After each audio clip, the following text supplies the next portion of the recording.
ابو رجاء عمران بن تمیم نے بیان کیا اور ان سے سمرہ بن جندب رضی اللہ عنہ نے کہ نبی کریم صلی اللہ علیہ وسلم نماز فجر پڑھنے کے بعد عموماً ہماری طرف منہ کر کے بیٹھ جاتے اور پوچھتے کہ آج رات کسی نے کوئی خواب دیکھا ہو تو بیان کرو۔ راوی نے کہا کہ اگر کسی نے کوئی خواب دیکھا ہوتا تو اسے وہ بیان کر دیتا اور آپ اس کی تعبیر اللہ کو جو منظور ہوتی بیان فرماتے۔ ایک دن آپ نے معمول کے مطابق ہم سے دریافت فرمایا، کیا آج رات کسی نے تم میں کوئی خواب دیکھا ہے؟ ہم نے عرض کی کہ کسی نے نہیں دیکھا۔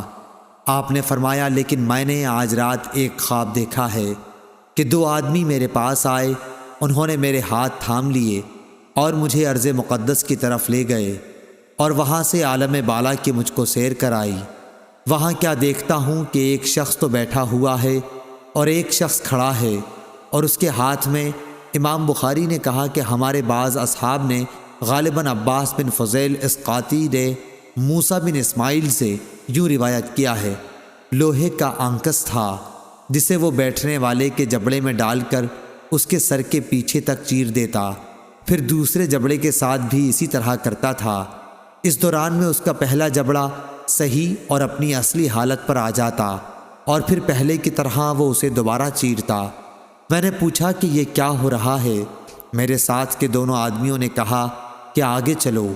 چنانچہ ہم آگے بڑھے تو ایک ایسے شخص کے پاس آئے جو سر کے بل لیٹا ہوا تھا اور دوسرا شخص ایک بڑا سا پتھر لیے اس کے سر پر کھڑا تھا۔ اس پتھر سے وہ لیٹے ہوئے شخص کے سر کو کچل دیتا تھا۔ جب وہ اس کے سر پر پتھر مارتا تو سر پر لگ کر وہ پتھر دور چلا جاتا اور وہ اسے جا کر اٹھا لاتا۔ ابھی پتھر لے کر واپس بھی نہیں آتا تھا کہ سر دوبارہ درست ہو جاتا، بالکل ویسا ہی جیسا پہلے تھا۔ واپس آ کر وہ پھر اسے مارتا۔ میں نے پوچھا کہ یہ کون لوگ ہیں؟ ان دونوں نے جواب دیا کہ ابھی اور آگے چلو۔ چنانچہ ہم آگے بڑھے تو ایک تنور جیسے گڑھے کی طرف چلے جس کے اوپر کا حصہ تو تنگ تھا لیکن نیچے سے خوب فراخ۔ نیچے آگ بھڑک رہی تھی۔ جب آگ کے شعلے بھڑک کر اوپر کو اٹھتے تو اس میں جلنے والے لوگ بھی اوپر اٹھاتے اور ایسا معلوم ہوتا کہ اب وہ باہر نکل جائیں گے، لیکن جب شعلے دب جاتے تو وہ لوگ بھی نیچے چلے جاتے۔ اس تنور میں ننگے مرد اور عورتیں تھیں۔ میں نے اس موقع پر بھی پوچھا کہ یہ کیا ہے، لیکن اس مرتبہ بھی جواب یہی ملا۔ کہا کہ ابھی اور آگے چلو۔ ہم آگے چلے۔ اب ہم خون کی ایک نہر کے اوپر تھے۔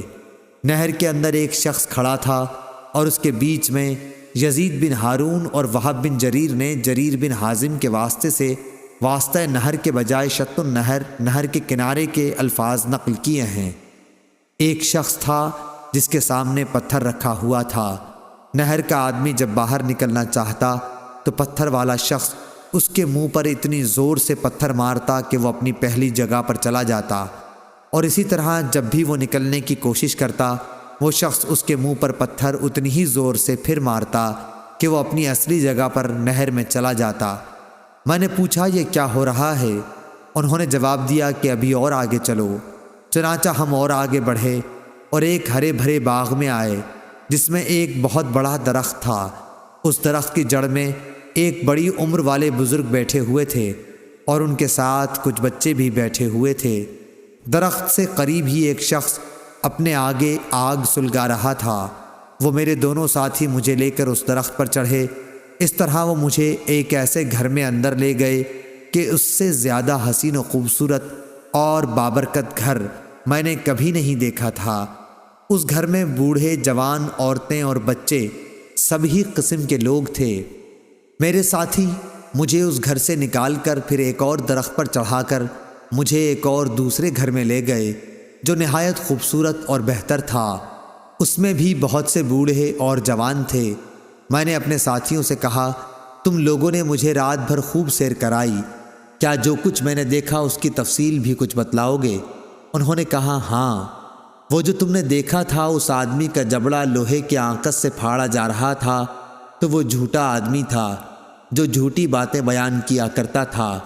اس سے وہ جھوٹی باتیں دوسرے لوگ سنتے، اس طرح ایک جھوٹی بات دور دور تک پھیل جایا کرتی تھی۔ اسے قیامت تک یہی عذاب ہوتا رہے گا۔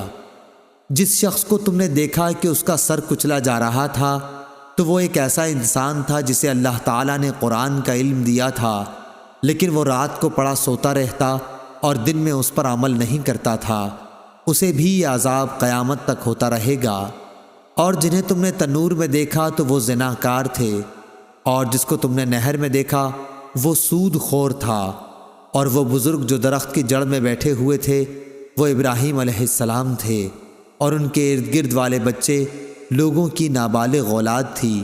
اور جو شخص آگ جلا رہا تھا وہ دوزخ کا داروغہ تھا، اور وہ گھر جس میں تم پہلے داخل ہوئے جنت میں عام مومنوں کا گھر تھا، اور یہ گھر جس میں تم اب کھڑے ہو یہ شہداء کا گھر ہے، اور میں جبرائیل ہوں اور یہ میرے ساتھ میکائیل ہیں۔ اچھا اب اپنا سر اٹھاؤ۔ میں نے جو سر اٹھایا تو کیا دیکھتا ہوں کہ میرے اوپر بادل کی طرح کوئی چیز ہے۔ میرے ساتھیوں نے کہا کہ یہ تمہارا مکان ہے۔ اس پر میں نے کہا کہ پھر مجھے اپنے مکان میں جانے دو۔ انہوں نے کہا کہ ابھی تمہاری عمر باقی ہے جو تم نے پوری نہیں کی، اگر آپ وہ پوری کر لیتے تو اپنے مکان میں آ جاتے۔